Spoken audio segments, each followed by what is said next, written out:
ఒక ఆరోపణ వస్తుంది. 100% కరెక్ట్ అది. అతను ఇష్టం వచ్చినట్టు మాట్లాడాడు.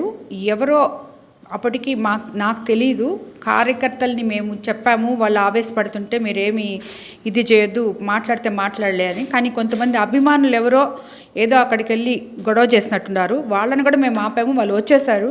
తర్వాత అతనే పగలగొట్టుకొని అతనే ఇవన్నీ చేసుకొని సింపతి చేసుకోవడానికి ఇవన్నీ క్రియేట్ చేసుకున్నాడు అతను.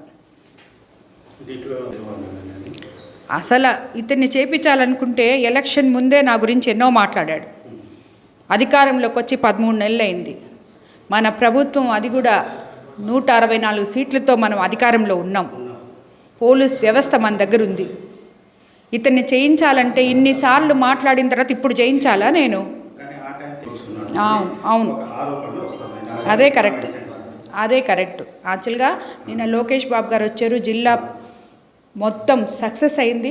జిల్లా ప్రోగ్రాం అంతా మా దగ్గర కూడా వచ్చారు. కుటుంబ సభ్యుల్లాగా ఇక్కడ ఉన్నారు, మా బిడ్డలాగా వెళ్ళారు ఆయన.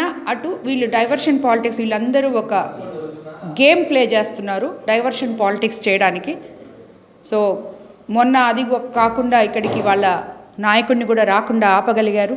ఇప్పుడు తిరిగి ఏమైనా ఈయన రప్పించుకుంటాడేమో జోలాడారు. మరి అనిల్ కుమార్ యాదవ్ మీ దగ్గర డబ్బు అహంకారం ఉందని చెప్తున్నాడు.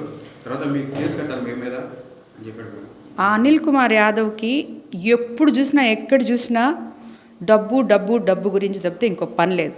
అతను అనుకుంటున్నాడు అతను ఏదో అడుక్కొని తినేవాడిలాగా.